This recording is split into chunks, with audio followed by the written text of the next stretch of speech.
All right. Welcome, everyone. Hey, Kathleen, how are you? Todd, how are you? Doing great for a Wednesday, right? Yeah. A rainy You Wednesday. know, rainy Wednesday. Yeah, for sure. For sure. So, well, welcome, everybody. My name is Judd Allen. I'm a financial planner and CDFA candidate in Birmingham, Michigan. And I am joined today by with Kathleen Nusbaum, who is a IEMT specialist and behavioral coach, and a whole host of other great qualities she has. And today we want to bring this little webinar packed with a bunch of value, and we're going to talk about managing some divorce stress. And how mindset kind of affects your money. And, divorce is a very emotionally charged event. And, I've certainly seen firsthand in my career a lot of, decisions made, with a whole bunch of, anger and fear and all this sort of stuff.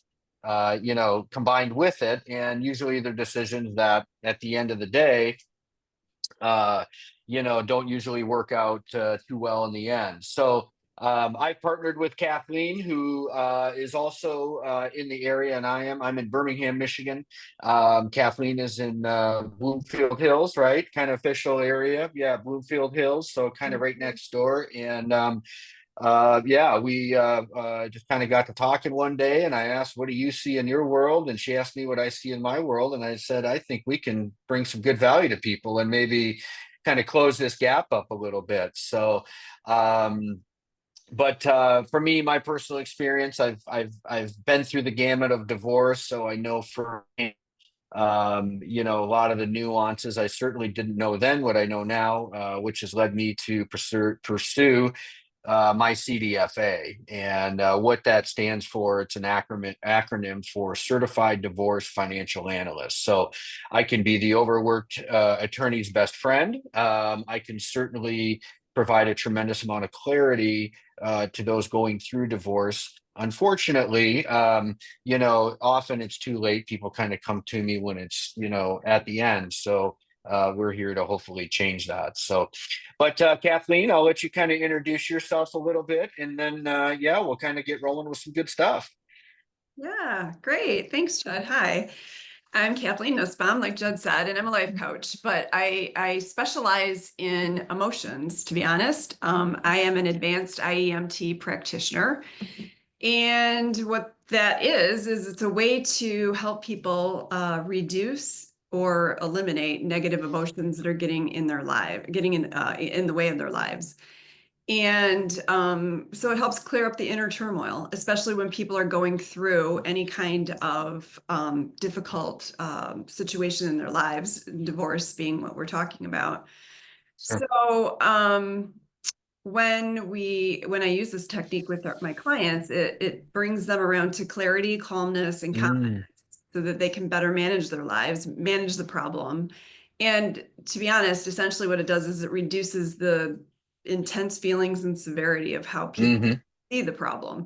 So it helps bring people into a state of neutrality so that they can make better decisions. And I think Sure. when it comes to money, decision making is an important thing.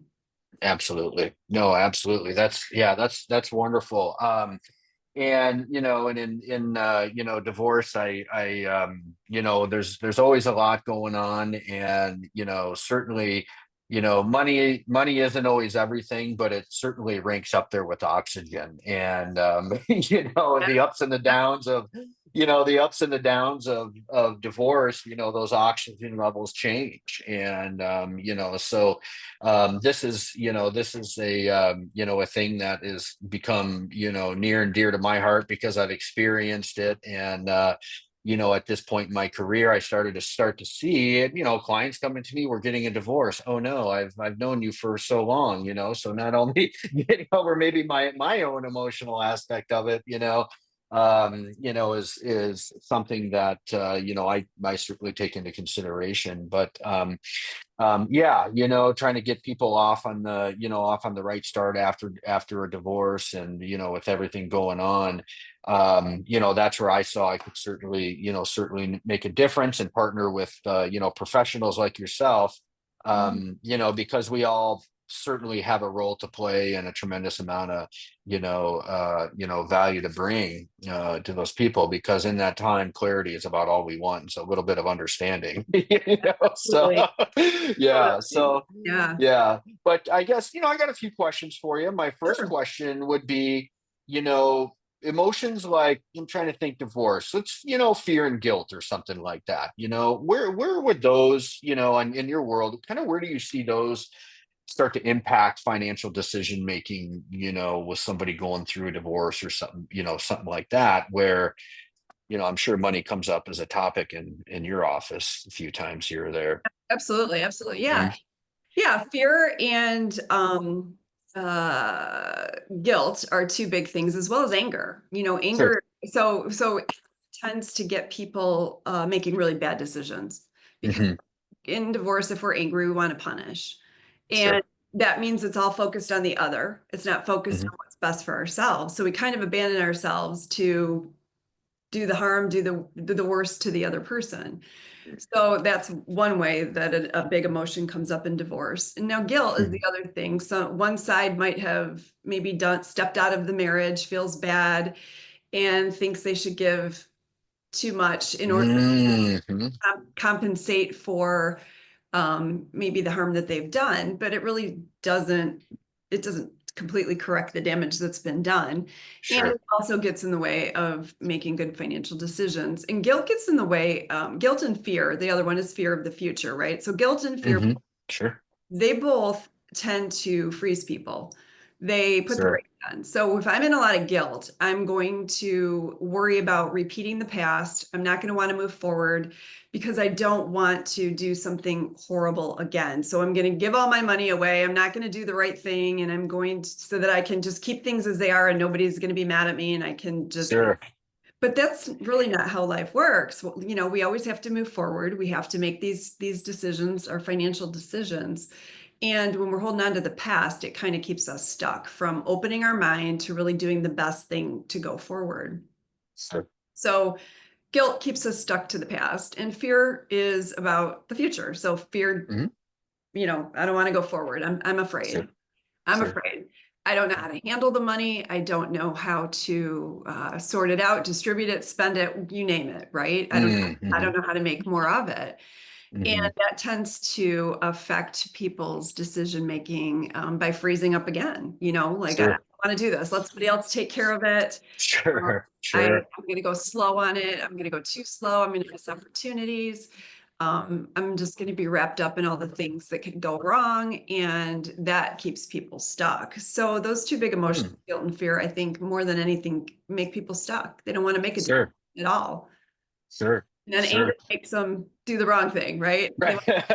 want I think, no, that makes a tremendous amount of sense, and I think the biggest example I would see something like that in my world is when it comes to the house. Who wants to keep the house? And I think if you take three topics that come up in divorce discussion, pre, during, or down to the wire, who's getting the house? And Mhm.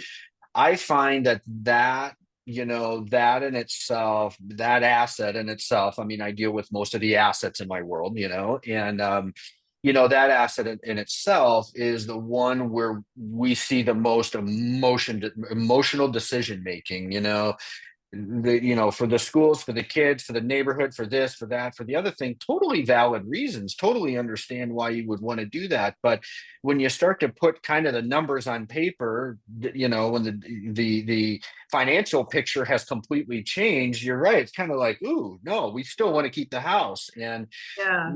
I don't always, it works out for some, it doesn't for others. We try to bring some clarity there, but just things like that, like you said, they make the emotional decision, and then something happens and it's like, oh my gosh, that didn't work out too well. I never even really thought about that. My we had some storms here.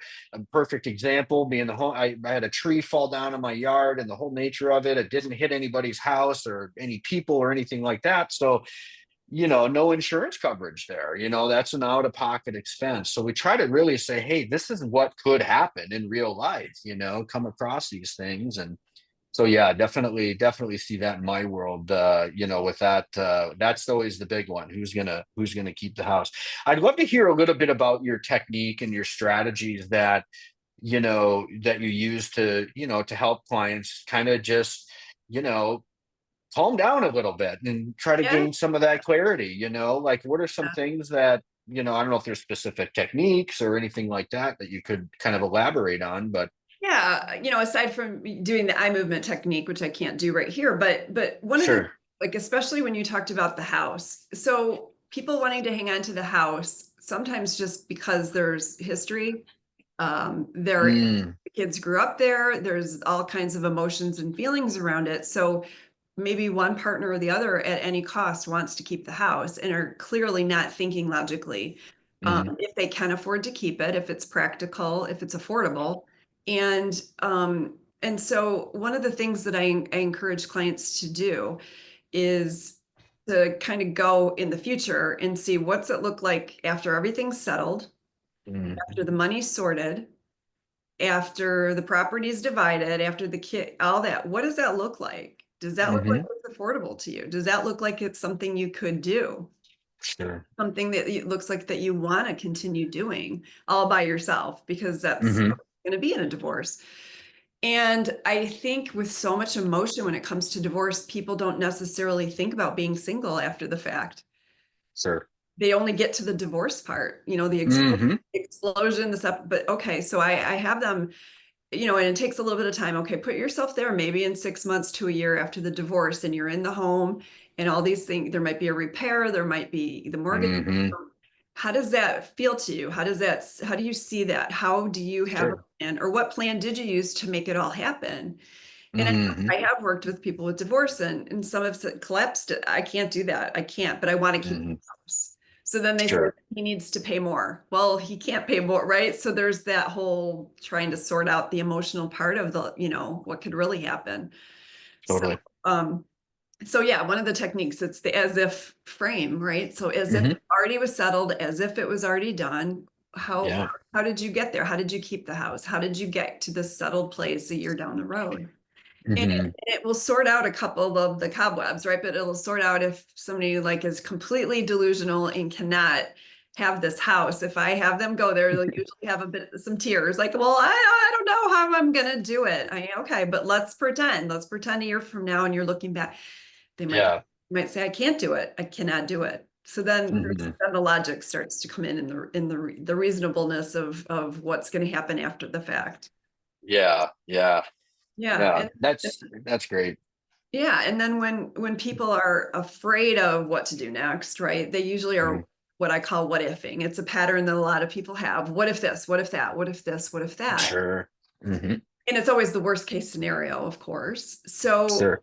I encourage anybody, if they're terrified about what's going to happen after the fact, that they can handle it. And so when anybody Mhm. starts what ifing, what if this goes bad? What if I don't? What if he does? What if she does? What if? The biggest thing anybody can say to themselves when they start what ifing is to say, I can handle it. Yeah. I can handle it, because they might Hmm. not know the answer, but I always say through snot and tears, you're going to handle it. And if it's Sure. that Sure. bad, right? Sure. Sure. We do handle our lives. We might not want to, and it might not be Hmm. easy, but Hmm. the brain needs to know I can handle it. And then the brain can start Hmm. calming down. And when the brain Sure. calms down, that's where we get to that logical decision making that you're talking about with Sure. money. But if we're all over Sure. the place about all these horrible scenarios, there's Hmm. nowhere for the brain to settle, Sure. to start making some A, B, C, D, E decisions. Sure. Sure. So I can handle it. That's one of the biggest things. Yep. Sounds simple, but people forget. They'll go all over the Sure. place. Nope, that cuts off the thinking and it also brings it back to I'll handle it. Whatever happens, I'll handle it.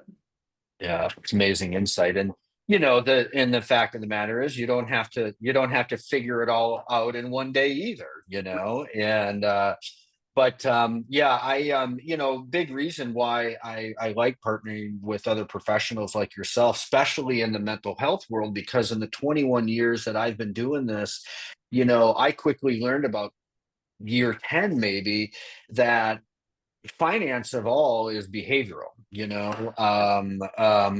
I could be the best stock picker or whatever. In my world I could be the best of the best and returns whatever, but if emotions aren't managed, all hell breaks loose. There's a statistic out there, that um, the average rate of return of a stock market index over 30 years is X. Let's call it 10% or something like that. And then the average investor buying the most boring investments, is 4%. Now, why is there a 6% discrepancy there if they do nothing? And it's all the ins and outs and the behaviors and, things like that. So partnering with professionals like yourself in the mental health world, especially in an emotionally charged event like a divorce, I can go through the numbers, and they may not like what I have to say.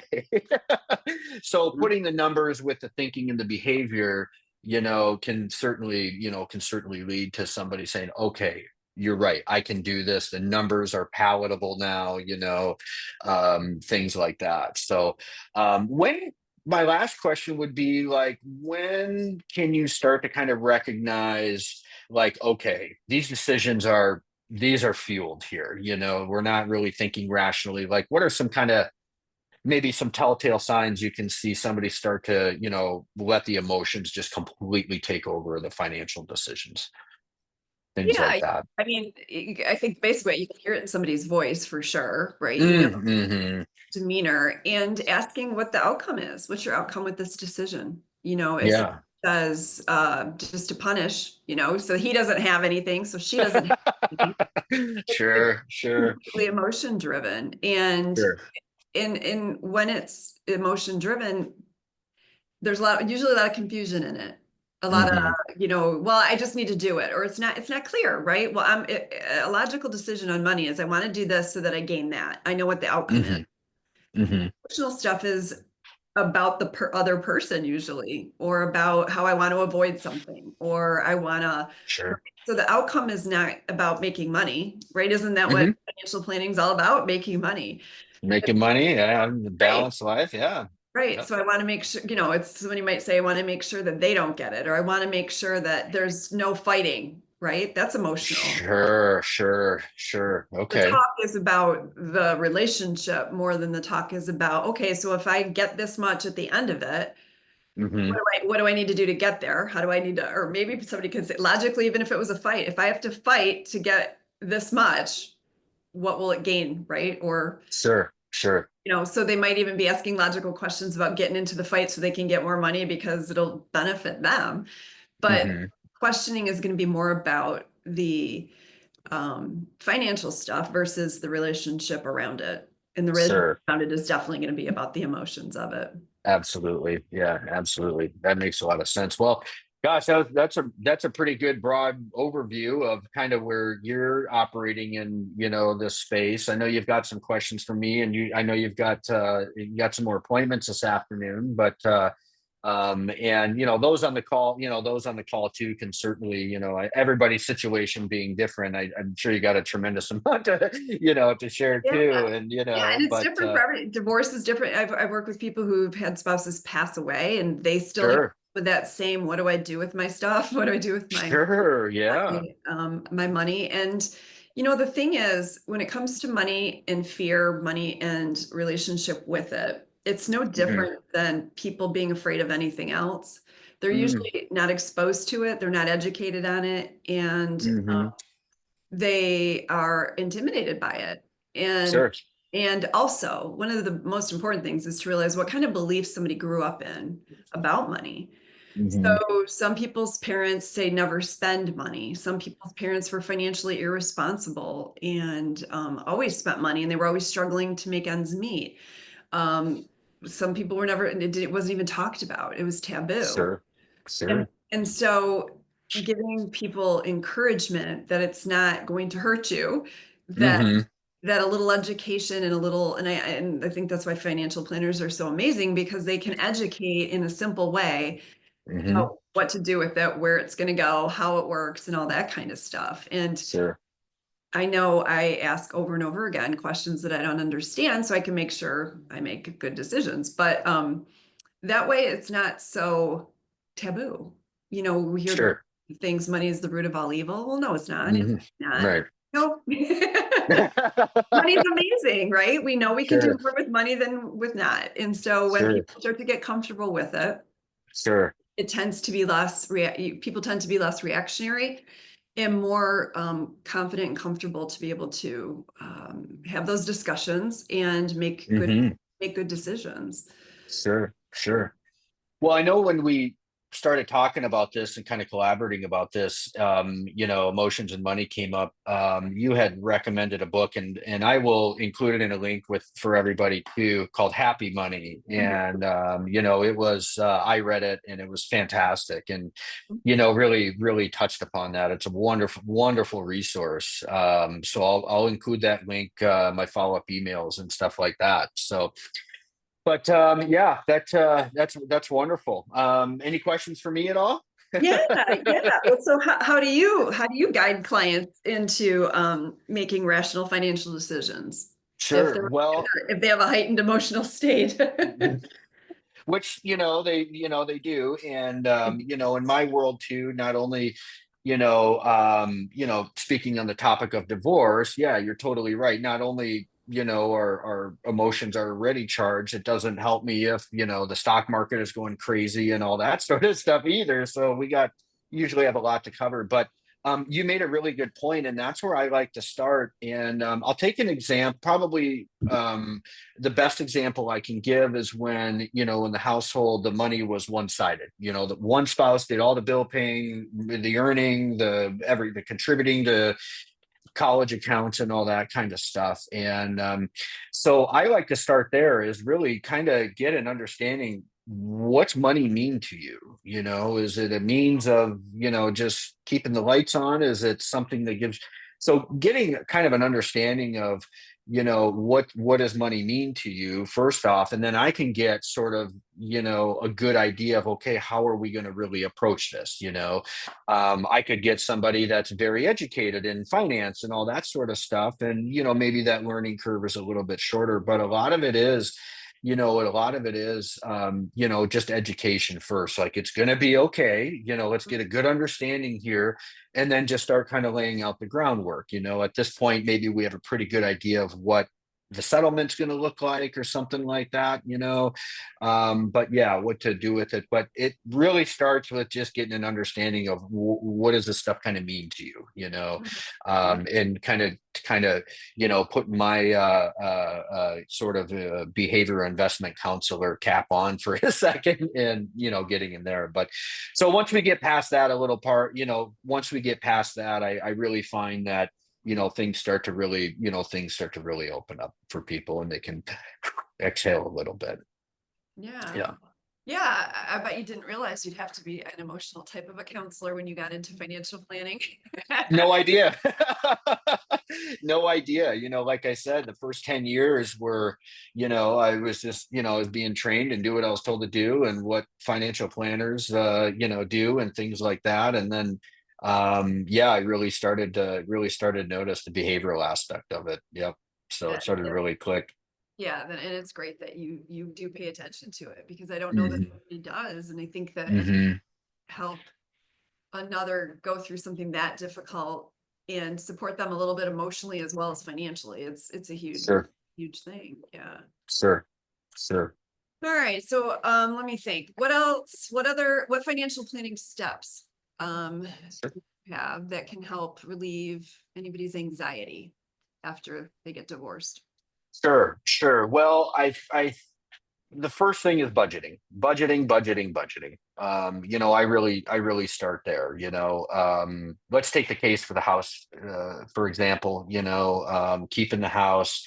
I don't know what to do if I can keep it, or yeah, I'm going to keep it for all the reasons I said, and nobody's going to tell me any different. So I get the budget out, and budgeting is not always the most fun thing or the most fun thing to talk about or do and things like that. But getting out the budget, putting the pencil to the paper, first and foremost. And I would say from there, understanding, what the essentials are, what the essentials are not. What do we need to keep everything running, no matter what stock markets do, no matter what happens, perhaps with a job or anything like that. What do we need, baseline to, keep living day to day. Now, technology, I leverage a tremendous amount of technology, in that. So, somebody contemplating, we talk about there's always all these what ifs, what if this and what if that. So that's where we typically start, with the financial planning software is, of course, getting all the information accurate and things like that, but leveraging techniques like cash flow planning, you know, income tax planning, things like that, because out of a settlement, tax consequences are a big one. Who's going to end up paying more taxes than the other one? That's something that, oftentimes is, very overlooked. So it's leveraging the technology in a way that will give them insight and clarity going forward. So, for example, we use this fancy thing called Monte Carlo simulation. Okay. It's a fancy term in our world. But basically, what we do is we relive your life thousands of different ways. So we take kind of where you're at today and we say, okay, what would happen if this? What would happen if the markets were bad? What would happen if inflation was high, or your tax bracket changed, or you remarry, or whatever the case may be? You end up selling the house and you have a big transaction and there's cash flow. So using kind of like a very realistic, we take a realistic approach to the planning process, because there's going to be good times and bads. And from there, we can give the client a sense of confidence that, hey, listen, 90% of the time you were okay, and that's good. That's 90%. Of course we would want 100%, but if we get 100%, anywhere from a 90 to 100% success rate, that things are going to work out okay. You're going to have enough money. Your income is going to go up 3-4% every year, and you got enough assets and all that. um so anywhere from 90 to 100, we might simply say, guess what? There's a little room. You have a little room here, that perhaps you could save a little more, or, put more towards an emergency savings fund or something, something like that. So using as many tools as possible, to gain a lot of clarity, especially the complexity of financial markets, and you start getting into different investments that are suitable for the individual, things like that. But starts with the budget, starts there. Bring the bills in, bring the W-2 if you have one, things like that. I would say the other thing, would be in that same situation where perhaps the spouse, they haven't worked in 20 years, they haven't been in the workforce for 15 years. Now what? I'm not a job recruiter. I can't certainly help them, find work, but there's many techniques out there and investment strategies that can generate some cash flow. And I'll finish with this. And during that settlement part, that kind of stuff has to be taken into consideration. Like, if there's a need for cash flow, because if you're taking this bucket of money and just slashing it down the middle because we want to get it over with, well, one person might have a bunch of qualified money, the other person may not. So the person with a qualified money or retirement money, pre-tax money, every time they take a dollar out of there, they have to pay taxes, when this individual may have the same amount of money, but the taxation of it could be completely different, to where every dollar they take out may only be subject to capital gains or no taxes whatsoever. So, So do yeah. you get involved in that pre-settlement to Mhm. get Mhm. advise on what? So yeah, and that's where That was that's something I where wasn't even aware of. Yeah. I to tell you the truth, I wasn't either. That's why I'm here. Yeah. But no, and that's the gap we're trying to close, because I started to just, I started to, one person comes and talking, and two, and then four, and then six. I had talked to this guy, Judd, you're divorced too. It was always kind of the post divorce. Everybody was done. Mhm. And, usually those coming to me, they feel they were shorthanded somehow, in the asset division. So yeah, if we can partner somebody, a couple going through divorce before they even call the attorney, I should myself and a certified divorce lending professional should be your first or second calls, and then the attorney, That's good because a advice. lot of this stuff, yeah, a lot of this stuff you can sort out without the attorney. Of course, legal representation is always great to have. Given I don't know their situation, but yeah, a CDFA. A certified divorce lending professional does the mortgages, in terms of the house, things like that.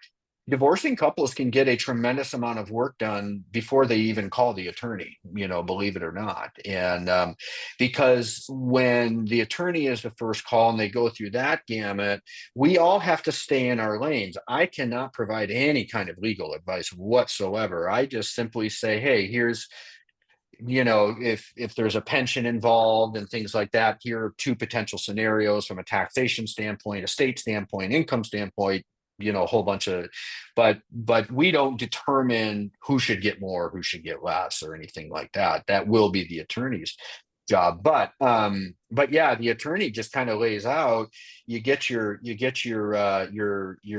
farewell packet, if you it's not, and then there's usually a bullet point in there to talk to, a financial planner and perhaps an estate planning attorney, if there's those kind of documents in there. So yeah, we can certainly, I have sat with people that, they here's what we kind of want, and I do it and to show them, and then they can take it to the attorney and say, we think this is our best scenario, works best for us, and then they drop the legal stuff. So I'm sure that would save some dollars too in legal fees for honest, over. Yeah. yeah, ideally, I mean, I mean, truthfully, they could see a lending professional, they could see me for the asset, division, and then they could go to a mediator. They could just simply get a mediator, and a mediator could facilitate the actual, arrangement and divorces and things like that too. So, but yeah, tremendous amount of money savings too. Yeah, big Absolutely. time. Big Yeah. time. I hear different, talking to so many, professionals and attorneys and so forth. I hear various numbers thrown out there as far as the average cost of a divorce nowadays, and I want to say I call it, if there's some kids involved, you're $100,000 or something like that. It's astronomical, Great. absolutely astronomical. Yeah. Yeah. Yeah. Absolutely. Yeah. So Good advice. That's definitely good advice. yeah, Who knew? yeah. Who knew? Well, I didn't know. Sure, sure. Yeah. So, creating a network of, other professionals, that can certainly play a role, in everything. Yeah, it's going to give divorcing couples a tremendous amount more clarity. And, a lot of these designations too are, I think they've been around a while, but certainly I think, they're really becoming known now. Divorce rates are so high, Right. that we're all kind of coming out of the woodwork now. Yeah. So Do you or your firm, do you offer like classes or any kind of ongoing for people who are very illiterate financially, or is it just sit down with you to get the explanations and the guidance in that way? Does that make sense? sure, no, that's a fantastic question, because that's one thing that me personally, from my own personal experience, a sense of community would have been very useful to me post divorce, whether it had to do with money or anything like that. So to answer your question, yes, building community amongst, amongst clients that have been through this, things like that. Webinar once a month, throughout the year. We've got the whole schedule done for the year. And yes, so providing education, staying on top of any changes in a law or anything like that. If, we can communicate out there. To tell you the truth, in the financial world, it really, stock markets, things like that, taxation, they don't care too much if you're divorced or not. So those wheels are always going to kind of keep on spinning. So but yeah, definitely, because that is something that I definitely would have loved to have, is some kind Yeah. of sense of like, hey, there's other people that don't know a lot about this, or don't know a lot about money either. We have that kind of commonality, like. So yeah, that's a huge important piece of it. And with nicer weather coming up, hopefully get some fun small events going on this summer. So I got a group of guys I'm taking out fishing here June, mid-June, after school's out. I don't remember the date, but it's gonna be a great time. So Very nice. stuff like that, good Yeah, excuse to go fishing too with the sure. guys. Learn a little bit about finance. Yeah, there you go. There you go. With a little bit of shop talk. So Yeah. yeah, yeah. So, but well, good. Well, wonderful stuff. Yeah, I know that you gotta probably get going. I that kind of concludes what I had, but I think what we talked about today, Kathleen, was boy, I wish I had this webinar almost 10 years ago now, Yeah. so in these resources. So man, I appreciate you sharing the time and the knowledge today, for sure. Yeah, my pleasure, my pleasure. And regardless if you seek out a coach, a therapist, a really Mm, good friend who's been through it, I definitely believe that support is necessary for almost every step of going through a divorce, to try and figure out what your next move is. Because doing it alone, if you've never done it before, you don't know what you're doing. So it's always good to get that yeah.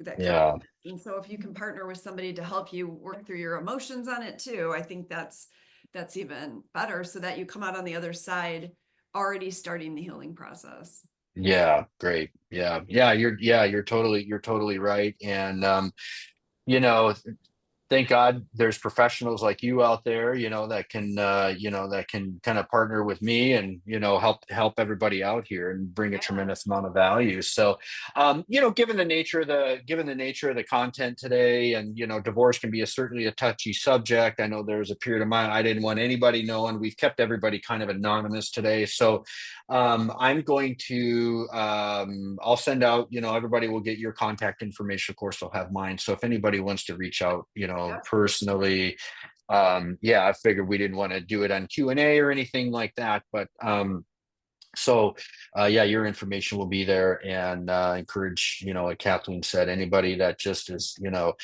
if it's keeping you up at night, should be worth probably a phone call, and maybe give me a shout next. So um but yeah, well, anyways, Kathleen, thank you so much for the Thank time today. You're Yes, welcome. thank you Thanks so for much having for the me. time. And boy, perhaps I know my year's pretty booked up, but would love to have you on again, because I know there's a ton more we could probably talk about. It's hard to Totally. hard to wrap up in about 45 Yeah, minutes. maybe we So can talk about a year post-divorce. How's it going? yeah, there you go. That's a great one. Yeah, what do we do a year later? That's a great one. Yeah. I'll start working on that content right away. I like it. I like it. So, Sounds well, good. thanks everybody for joining us today. We'll let you get back on with your Take care. day. Appreciate it. And Yeah. yeah, I know I got to Yeah. run and pick kids up from school and all that sort of stuff. So Yeah. doing the double duty today. There it's you go. it's my All it's, right. Well, it's good my luck. day. All Yeah, thanks so much. All right. right. Thanks Well, for having me. thank you, everybody. All right, take care. Bye Bye-bye. bye.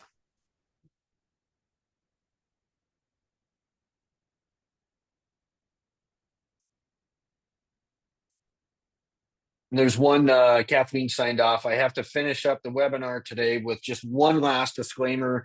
But any security investment advisory services, they're all offered through Osaic Wealth, who is a member of FINRA and SIPC. Osaic Wealth is separately owned, and other entities and marketing names, products, services referenced here today are completely independent of Osaic Wealth. So all of our services, our clearing services, are offered through Osaic. So that's the last little disclaimer. Everybody have a great day. Thanks so much.